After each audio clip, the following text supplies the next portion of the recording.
독일 총리로 재직 중인 앙겔라 메르켈은 독일을 넘어 유럽으로, 유럽을 넘어 전 세계적으로 가장 잘 알려진 정치인 가운데 한 사람입니다. 이분을 설명하는 말은 셀 수 없이 많습니다. 16년 동안 재임한 최장수 독일 총리, 취임할 당시에 최연소 독일 총리, 동독 출신, 양자물리학 박사 등 셀 수 없이 많은 직함과 기록을 가지고 있습니다. 이분은 동독에서 루터교의 목사인 아버지와 영어 교사인 어머니 사이에서 태어났습니다. 어렸을 때부터 공부를 아주 잘해서 대학에서 양자물리학으로 박사학위를 받았습니다. 그러던 중에 헬무트 콜 총리에게 발탁되어 정치인의 길로 들어섰습니다. 그가 정치를 하면서 마음에 품었던 한 가지 다짐은 나는 실용주의자가 되겠다 하는 결심이었습니다. 정파적 이익이나 정치적 유불리를 따지지 않고 국민을 위해서, 국가를 위해서 할 수 있는 한 최선을 다하겠다 결심했습니다. 실제로 그녀가 2005년에 총리가 된 이후에 지금까지 16년 동안 자신의 정파나 정치적 이익을 내세운 적은 없습니다. 연정을 통해서 국가의 이익이 되는 쪽으로 결정하고 판단했습니다.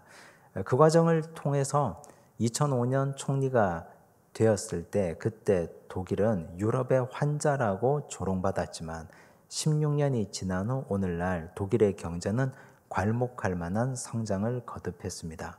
그래서 이제 유럽을 책임지고 세계 경제의 한 축을 이루는 나라로 탈바꿈하게 되었습니다.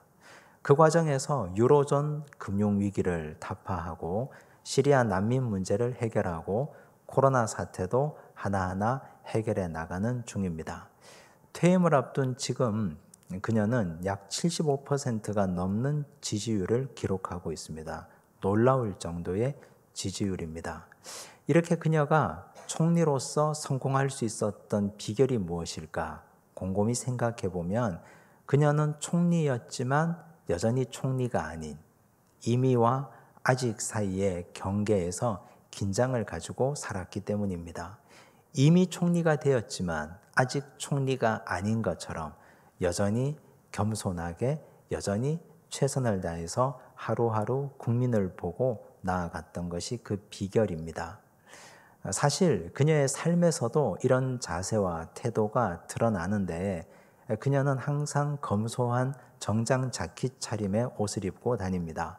총리 공간이 제공되어도 그 공간에서 살지 않고 자신의 아파트에서 살면서 주말이 되면 근처 마트에서 장 보는 평범한 주부의 삶을 살고 있습니다. 오늘 우리가 총리뿐만이 아니라 정치인뿐만이 아니라 각자의 삶의 자리에서 성공을 하려면 그 자리에서 뛰어난 일을 함께 이루어 가려면 임의와 아직 사이의 긴장 가운데 있어야 함을 깨닫습니다. 교사가 되었는데 초임 교사가 완벽한 교사라고 착각하는 순간 그분의 캐리어는 문제가 생깁니다. 그때부터 이제 진짜 교사가 되어가는 과정으로 배우고 익혀가야 됩니다.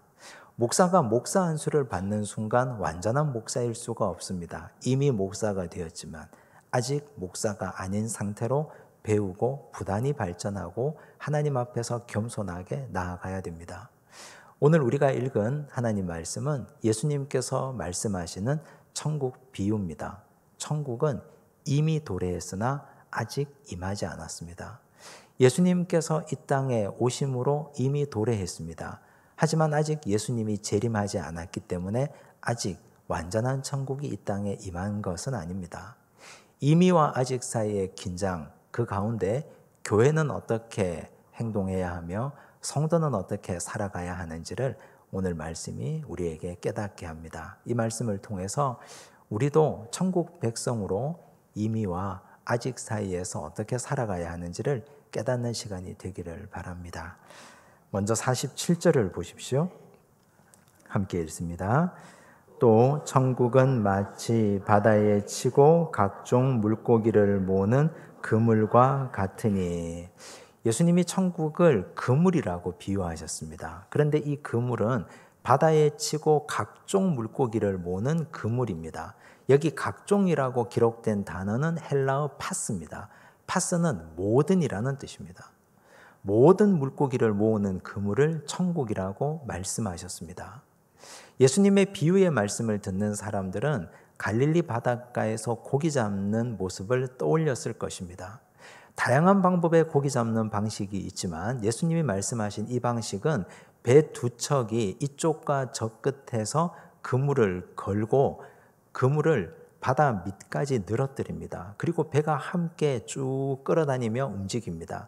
저인망 어선으로 저인망 그물로 그물에 들어있는 모든 물고기를 다 끌어올리는 방식입니다. 그러면 그물 속에 모든 물고기가 다 들어오게 됩니다. 그래서 예수님께서 이렇게 천국을 그물로 비유하신 것은 누구나 올 수 있는 곳이다. 천국은 누구나 올 수 있는 곳임을 강조하는 것입니다.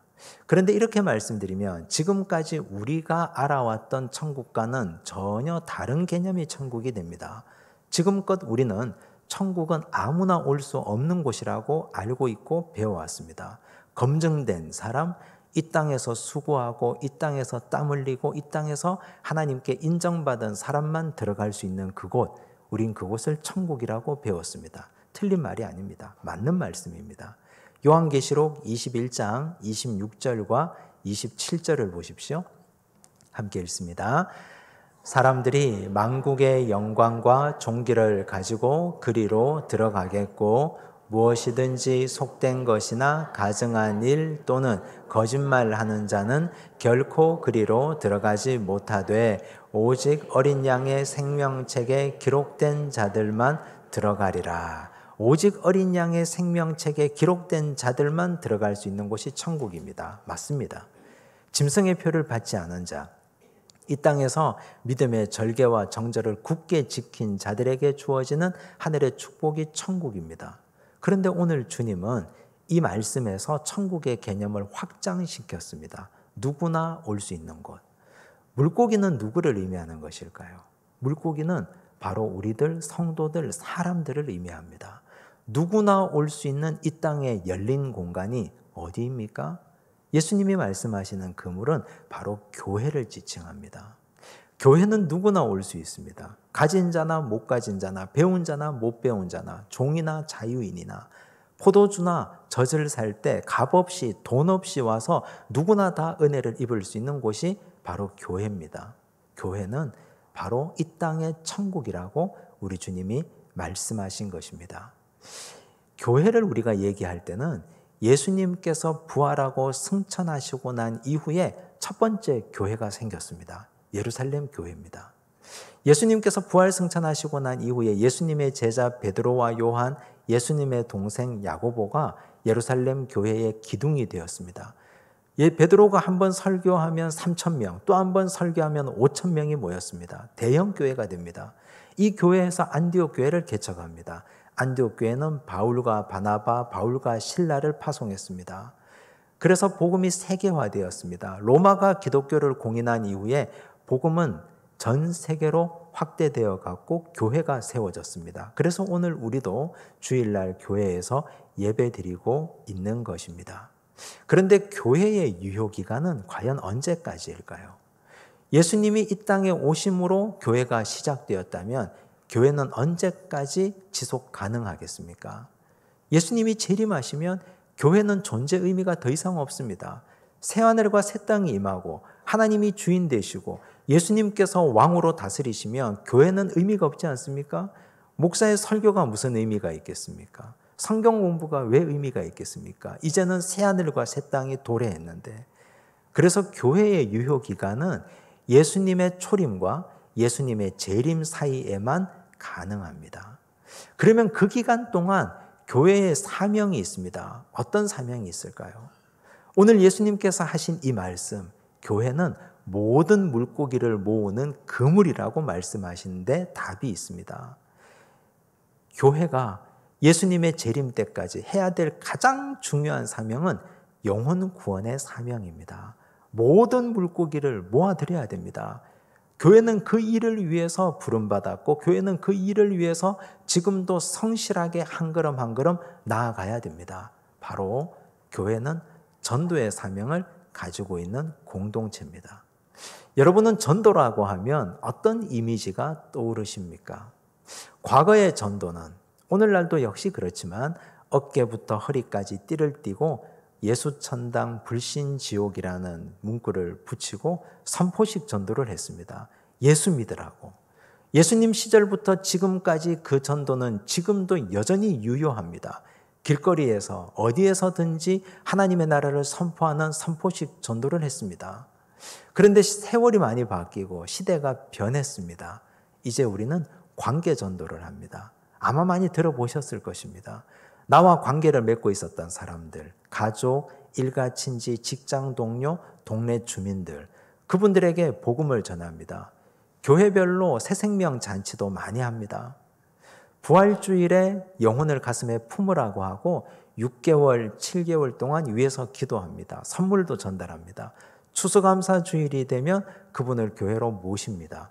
그래서 교회는 그분에게 맞는 설교와 메시지를 전하고 그분을 교회의 일원으로 반갑게 영접합니다. 관계전도입니다. 선포식 전도도 하고 관계전도도 하는데 우리는 여기서 한 가지 중요한 것을 간과하고 있습니다. 지금 이 시대에 정말 중요한 전도는 바로 이미지 전도입니다. 이미지 전도는 오늘날 불신자들이, 믿지 않는 자들이 교회를 어떤 눈으로 보느냐 하는 것입니다. 우리는 교회 공동체 안에 있기 때문에 믿음 생활을 항상 교회 중심으로 하기 때문에 이곳이 다인 줄 압니다. 하지만 믿지 않는 사람들, 아직까지 복음을 듣지 못하고 교회 공동체의 일원이 되지 않은 사람들은 교회에 대해서 저마다의 생각을 가지고 있습니다. 과연 이 시대에 불신자들은 교회를 긍정적인 눈으로 볼까요? 부정적인 눈으로 볼까요? 과거 120년 전에 이 땅에 교회가 처음 들어왔을 때 이 땅에 믿지 않는 사람들은 교회를 신뢰했습니다. 교회가 이 땅에 왔을 때 병원과 학교를 함께 지었습니다. 병원을 통해서 육체적으로 고통받는 사람을 살려줍니다. 학교를 통해서 배우지 못한 사람들에게 지식을 전했습니다. 교회는 그들에게 영혼을 구원하는 하나의 영혼 구원의 창고가 되었습니다. 교회가 학교와 병원과 함께 와서 사회에 신뢰를 주었습니다. 그런데 120년이 지난 오늘날 이 시대 시민들에게 오늘 교회는 어떤 이미지입니까? 범위를 좁혀서 우리 교회는 양산 시민들에게 어떤 교회입니까? 사람들이 생각할 때 정말 저 교회는 참 좋은 교회다. 나도 저 교회 가서 신앙생활 하고 싶다. 이런 이미지를 주는 교회입니까? 아니면 그 반대입니까? 우리는 교회의 대표 선수들입니다.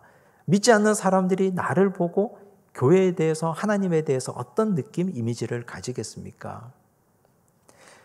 살다 보면은 인생의 희노애락을 겪을 때가 있고 깊은 골짜기를 헤맬 때도 있습니다. 그때 나도 교회 가서 위로받고 싶고 은혜 받고 싶다는 느낌을 주려면 우리는 믿음 생활 잘해서 좋은 소문을 주는 교회가 되어야 합니다.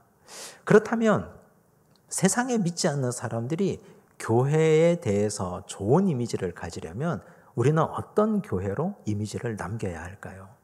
가장 중요한 것은 원칙과 상식이 통하는 교회가 되어야 됩니다.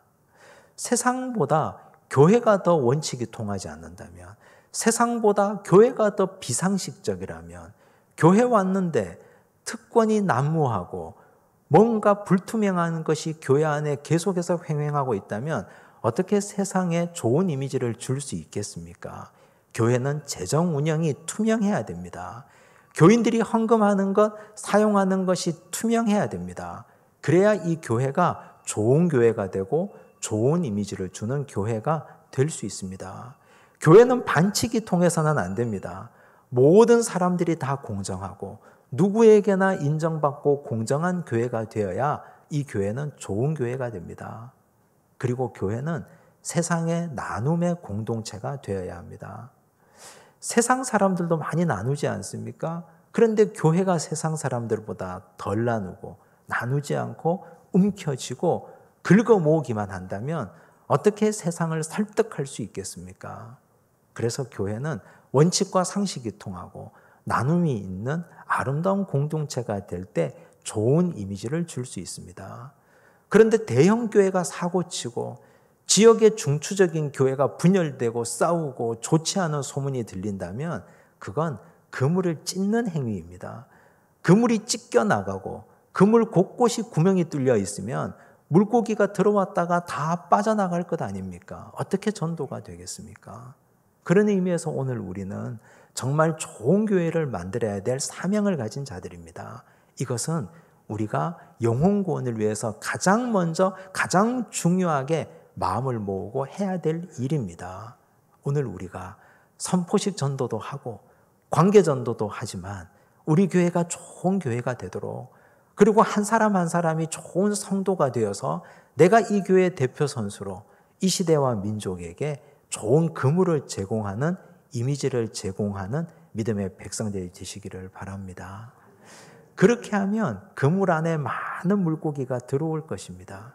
그런데 그물에 들어온 많은 물고기가, 그 모든 물고기가 다 좋은 물고기로 구원받는 백성들인가?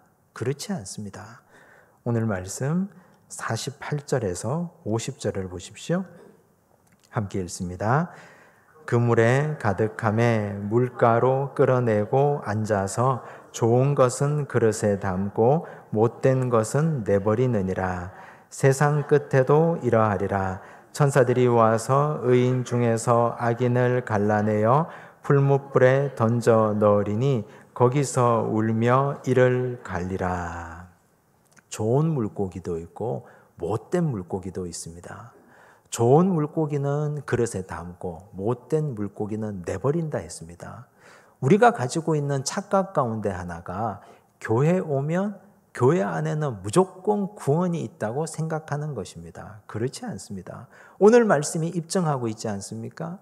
많은 물고기, 모든 물고기가 그물 안에 들어왔는데 그 그물에는 좋은 물고기도 있고 못된 물고기도 있습니다. 종말의 때가 되면 좋은 물고기는 모아서 그릇에 담고 못된 물고기는 버린다고 말씀하셨습니다. 그러면 오늘 교회가 또 하나 가져야 될 중요한 사명이 여기에서 나타납니다. 교회는 이미와 아직 사이의 긴장 가운데 있습니다. 이미 예수님께서 이 땅에 오셔서 교회를 세우셨습니다. 아직 예수님이 재림하시지 않아서 우리는 아직 시간이 있습니다. 예수님께서 재림하실 때까지 교회는 많은 사람들을 전도하고 전도한 사람들을 훈련시켜서 좋은 물고기로 바꾸어 나가야 됩니다. 그리고 성도들은 내가 좋은 물고기가 되어서 하나님께서 기뻐하시는 훌륭한 믿음 인격과 신앙 인격을 갖추도록 자신을 복종시켜서 훈련시켜서 나가야 됩니다. 그렇지 않고 우리가 그냥 가만히 이 자리에 머물러 있기만 한다면 우리는 결단코 가만히 있어서는 좋은 물고기가 될 수 없습니다. 그러므로 교회는 모은 물고기를 훈련시키는 공간입니다. 교회가 훈련하는 목표와 방향이 무엇입니까? 교회의 훈련의 목표와 방향은 주인 바꾸기입니다. 그 한 가지밖에 없습니다. 처음에 교회 들어올 때 수많은 사람들은 다양한 방법과 다양한 목적을 가지고 왔습니다. 다양한 방식을 통해서 이 교회에 들어왔습니다. 그런데 저마다 주인은 다릅니다. 자신이 주인일 수도 있고 물질이 주인일 수도 있고 세상의 권력과 세상의 가치가 자신의 주인일 수도 있습니다. 그런데 믿음 생활하면서 훈련받으면서 주인을 바꿉니다. 예수 그리스도가 주인이 되고 하나님이 주인이 되십니다. 베드로도 그랬습니다. 예수님이 베드로를 처음 부르실 때 그는 천방지축이었습니다. 자기가 주인이었습니다. 자기 멋대로 자기 마음대로 하고 살았습니다. 그런데 오랫동안 주님 밑에서 훈련받고 나서 그가 고백합니다. 주는 그리스도시요 살아계신 하나님의 아들이십니다. 그가 이렇게 고백했습니다. 그리스도라는 말은 예수님 당신은 왕이십니다. 예수님 당신은 제사장이시고 선지자이십니다. 이 고백입니다. 예수님이 왕이 되시면 베드로는 그 왕의 신하가 되고 백성이 됩니다. 왕이 다스리는데 절대적으로 순종하겠다는 결단입니다. 주인을 완전히 바꾸었습니다. 이것이 훈련입니다. 예배를 통해서, 교육을 통해서 선교와 친교와 봉사를 통해서 성도는 훈련받아서 좋은 물고기가 되셔야 됩니다. 그런데 문제는 오늘 우리가 훈련받는 것을 방해하는 요소들이 굉장히 많이 있습니다. 그 중에 아주 중요한 것 한 가지가 바로 직분입니다. 사람들은 직분 뒤에 숨어서 훈련받으려 하지 않습니다. 우리가 직분받은 과정을 한번 떠올려 보십시오. 교회 왔습니다. 아무것도 모르는 상태에서 왔습니다. 6개월이 지났습니다. 세례받으라고 해서 세례받았습니다. 세례받고 나서 3년 정도 지나니까 집사가 되라고 해서 집사가 되었습니다. 교회 곳곳에서 이곳저곳에서 성실하게 섬기고 봉사하다가 보니 성도들이 인정해 줘서 중직이 됩니다. 안수 집사가 되고 권사가 되었습니다. 기쁨으로 더 열심히 섬기고 봉사했더니 조금 더 시간이 지나 장로가 되었습니다. 사람들은 이렇게 직분받으면 나는 구원받은 사람이라고 착각합니다. 그런데 내가 직분받은 것과 좋은 물고기가 된 것과 무슨 상관이 있습니까? 나는 직분을 받아서 장로가 되고 중직이 되고 안수받아 목사가 되었지만, 그런데 과연 내 영혼은, 내 마음 저 깊숙한 곳에 나의 본질은 나는 여전히 나쁜 물고기가 아닙니까? 정말 내가 훈련받고 변화받아서 주인을 바꾸셨습니까? 주인을 바꾸어서 예수 그리스도를 내 인생의 구주로 고백하고 하나님을 아버지라고 고백하고 나는 세상의 어떤 가치보다 주님을 가치를 붙들고 따라서 살겠다고 결단하고 지금도 걸어가고 계십니까? 교회 안에 100% 구원이 있다고 누가 보장합니까? 중직이 되고 나면 사람들은 저분은 직분자이기 때문에 당연히 좋은 물고기이겠거니, 종말이 되면 당연히 저분은 좋은 그릇에 담겨서 천국 백성이 되겠거니, 사람들은 그렇게 생각합니다. 사람들이 그렇게 생각하다 보니 직분받은 나 자신도 직분이 주는 착시 현상에 빠져서 생활하고 그렇게 살아갑니다. 그런데 사실 내 내면을 정직하게 들여다보고 정직하게 살펴보면 나는 훈련받지 않아서, 말씀 공부도 하지 않고 성경 한 절도 제대로 이해하지 못해서 나는 정말 좋은 물고기라고 말할 수 없는 형편없는 부끄러운 처지에 있는 분들이 한두 분이 아닙니다. 왜 훈련받지 않습니까? 왜 성경 읽지 않고, 왜 성경 공부하지 않고, 왜 섬기는 자리에 서지 않습니까? 직분이 주는 착시 현상에 가려있고 빠져있기 때문입니다. 그래서 사도 바울은 이렇게 고백했습니다. 고린도전서 9장 27절입니다. 함께 읽습니다. 내가 내 몸을 쳐 복종하게 함은 내가 남에게 전파한 후에 자신이 도리어 버림을 당할까 두려워함이로다. 바울은 사도였습니다. 이곳저곳 다니며 열심히 복음을 전했습니다. 그러다 보니 불현듯 자기 마음속에 두려움이 생겼습니다. 내가 열심히 복음을 전해서 저분들은 다 천국 백성이 되는데 나는 이미 다 되었다고 생각하고 훈련받지 않고 제자리 걸음하다가 혹시 버림받으지는 않을까. 그래서 나도 나를 쳐서 복종시켜야 되겠다. 하나님의 말씀으로 자신을 비추어 보고 말씀으로 나를 쳐서 말씀 앞에 복종하게 하고 나는 이미 사도가 되었지만 아직 완전한 사도가 되지 않았다는 결단으로 그가 살겠다고 이 말씀을 되뇌이고 이 말씀으로 자신을 하나님 앞에서 다시 세우고 결단하는 것입니다. 그는 빌립보 교회에 보낸 편지, 로마 감옥에서도 역시 비슷한 결단의 말씀을 보냅니다. 빌립보서 2장 12절, 3장 12절입니다. 함께 읽습니다.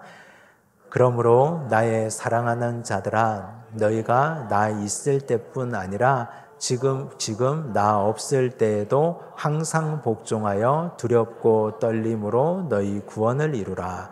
내가 이미 얻었다함도 아니요 온전히 이루었다함도 아니라 오직 내가 그리스도 예수께 잡힌 바 된 그것을 잡으려고 달려가노라. 빌립보 교회 성도들에게 두렵고 떨림으로 너희 구원을 이루라 했습니다. 내가 지금 얻었다함도 다 이루었다함도 아니라 오직 그리스도 예수께 잡힌 바 된 그것을 잡으려고 나는 여전히 달려간다 했습니다. 바울은 이 세상에 지금까지 역사상 존재한 어떤 사람보다도 교회를 많이 개척했습니다. 엄청나게 수많은 사람들을 전도했습니다. 그는 사도였습니다. 그런데 그가 사도였지만 나는 아직 완전한 사도가 아님을 고백합니다. 여전히 나는 달려가야 하는 존재임을.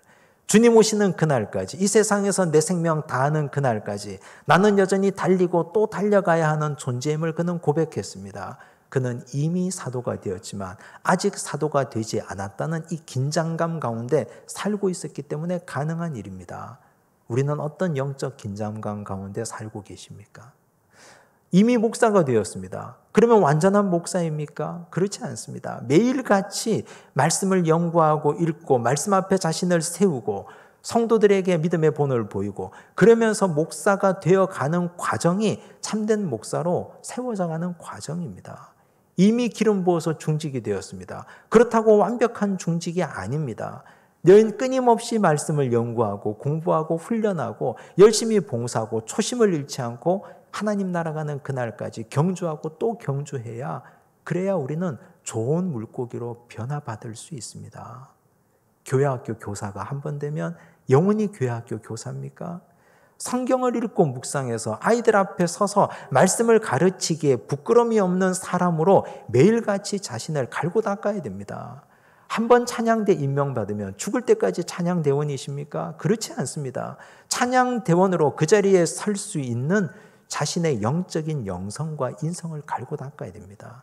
좋은 물고기가 되도록 매일같이 자신을 하나님의 말씀 앞에 노출시켜야 됩니다. 그래서 오늘 이 말씀은 바로 우리 예수님께서 머물러 있지 말라, 좋은 물고기가 되라, 직분 뒤에 숨지 말라, 끊임없이 자신을 하나님의 말씀 앞에 노출시켜라, 우리에게 끊임없이 이 말씀을 요구하고 계시는 말씀입니다. 예수님께서는 천국을 비유하시면서 천국은 마치라고 하시면서 5가지를 말씀하셨습니다. 그 마지막에 주님께서 결론으로 이렇게 말씀하십니다. 52절을 보십시오. 함께 읽습니다. 예수께서 이르시되 그러므로 천국의 제자된 서기관마다 마치 새 것과 옛 것을 그 곳간에서 내오는 집주인과 같으니라. 예수님은 천국은 마치라고 말씀하시면서 천국은 겨자씨와 같고 천국은 누룩과 같으며 천국은 밭에 감추인 보화와 같고 천국은 진주 장사와 같다고 말씀하시고 오늘 본문에서 천국은 그물과 같다고 말씀하셨습니다. 그리고 예수님 하시는 말씀이 천국의 제자된 서기관을 언급하십니다. 예수님 당시에 서기관들이 많이 있었습니다. 성경을 베끼고 필사하는 자들입니다.